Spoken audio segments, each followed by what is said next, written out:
Hi guys, it's Angie with Fun Endeavors Tie-Dye Lab. Today let's make another lightning die. If you haven't seen my other video, I made a lightning die and posted that one, a few weeks ago.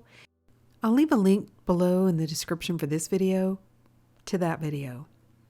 And I thought that the shirt turned out really cool, but I wanted to make the line a little more jagged, and I wanted to see if I could do some offshoots of the lightning. So that's what I'm going to try on this shirt.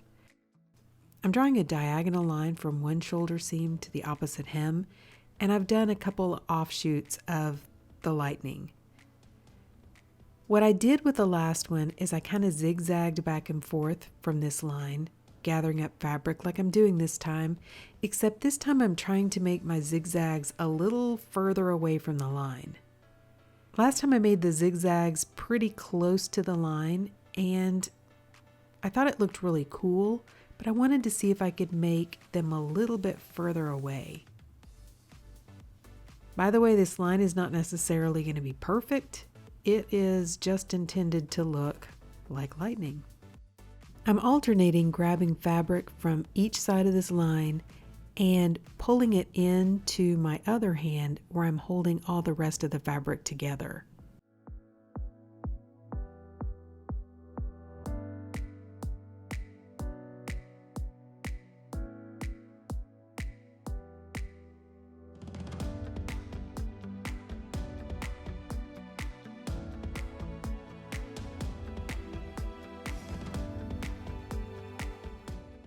Once I have the fabric gathered all together, I'm going to tie a sinew line right down the middle of all of this fabric that I folded and held together with my hand.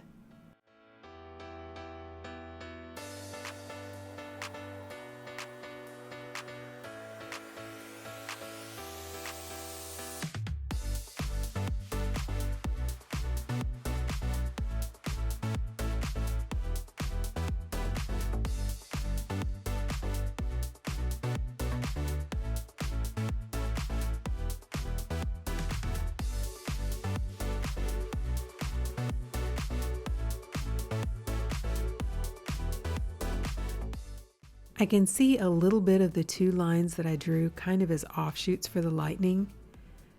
I'm going to do a little bit of a fold on those. Then I'm going to add them into my sinew line and tie the sinew around those as well. I just want to have one sinew line.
I'm using the same technique that I did last time. I purchased a pitcher from the Dollar Tree dollar store, and my husband cut the bottom out of the pitcher for me. Then I have a plastic colander which I've turned upside down, sitting down inside the bottom of a plastic container. I'm going to take the shirt and push it up into the bottom of the pitcher. Then I'm going to place the pitcher on top of the colander and drape the sides of the shirt down over the colander. I don't want the shirt to sit down in the muck, so I'm going to take a plastic dishpan, which I purchased at the Dollar Tree as well, and place it underneath the colander just to keep the shirt out of the muck. In case you're not familiar with the term muck, that is what the runoff from the melting ice that's mixed with the dye is called.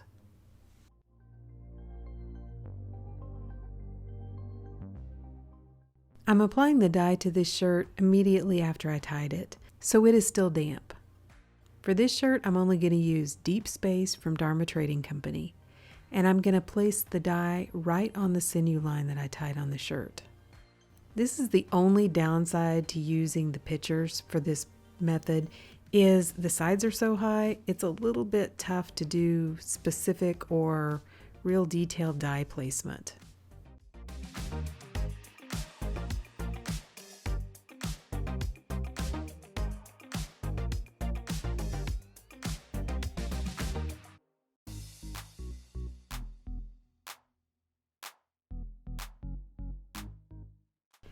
Now I'm going to put a little bit of additional dry soda ash over the top because I'm putting quite a bit of ice on top of this shirt, and I want to make sure it doesn't rinse out all the soda ash from the soda ash soak.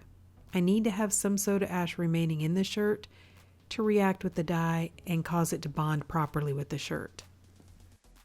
Now I'm going to fill the pitcher with ice, and that's one of the nice things about using a pitcher is you have a built-in ice barrier.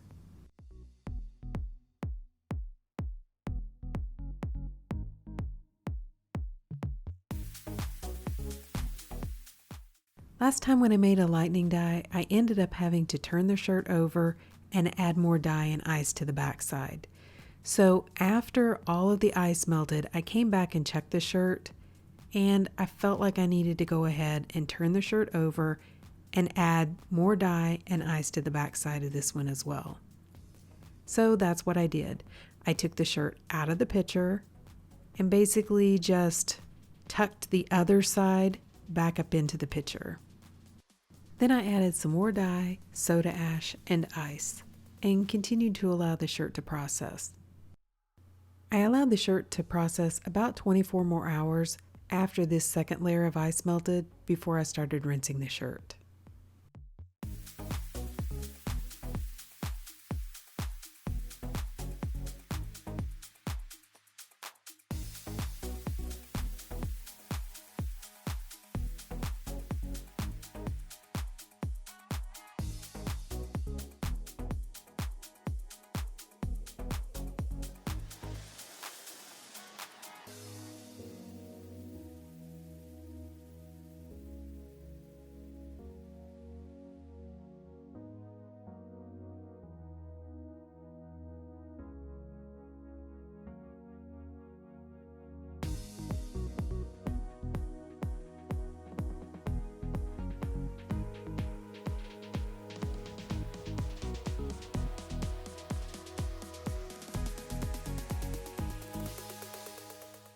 I rinsed the shirt like normal by starting rinsing in cold water to rinse out the soda ash.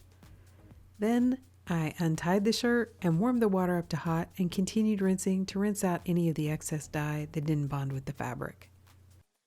When the water was running almost clear, I put the shirt along with some of Dharma's professional textile detergent into my washing machine and I washed it using a hot water cycle. Okay, so let's see what it looks like after it's been washed and dried. Okay, so what do you guys think? I actually have this one photographed flat and on the mannequin, and they didn't photograph exactly the same. I think the colors are more accurate on the mannequin because it almost looks like there's a lot of white left on that top portion, but there's really not. It has got a very definite blue periwinkle-ish type hue to it. And if you notice when you look at them on the flat photos, the colors just aren't the same. I photographed them in the same space, the same area, the same time, but they're not exactly the same color matching. But okay, let's get into the shirt. I tried to go a little further on either side of the line when I gathered up the fabric, and I definitely did that, but it doesn't look like lightning. I think it looks more like rope now. Honestly, that one kind of right in the very middle part of the shirt, I think that one little loopy part almost looks like a snake's head with his tongue sticking out because there's like a little red color split right there. And I think it looks like a snake's forked tongue right in the middle part of the shirt. It's kind of a cool effect, but it was definitely not an intentional one. You can see some of the offshoots though from the lightning down in that lower portion of the shirt. I was a little concerned that that wasn't going to show up, but that part does work. I just need to try not to go as far away from that initial line that I drew to gather up the fabric as I did. The very first one of these that I didn't go very far off the line, so it was a jagged line and it looked cool, but I wanted to see if I could make it more jagged. Well, this did something, but jagged is not what I would call it. Honestly though, it's really kind of a cool shirt. It's the way the dye moves down in that lower portion of the shirt and the different color splits with the pink shades in there. It does look like a really cool shirt. I left it hanging out on the mannequin after I photographed it, and my husband came into the room and he thought it looked really cool. Like I said, the colors are just not showing up the right way on these flat photographs. Look at the ones with it on the mannequin. It just looks a lot better and a lot more accurate from the mannequin photos. It's sometimes hard though to see the design on a mannequin photo because of the way the shirt hangs. So that's why I go ahead and take the photos when they're flat as well. So I'm not exactly sure I would say that I achieved what I was going for with this shirt, but I do think I got a very unique and funky looking shirt. Like I said, I kind of like it. It's growing on me. And the more I look at that middle loop-de-loop on the shirt, the more I think it looks like a snake's head. What do you guys think? Drop me some comments down below and let me know. And if you've enjoyed this wacky experiment, I sure would appreciate it if you would like the video and subscribe to my YouTube channel. Thank you all for watching, and I hope you have a great day.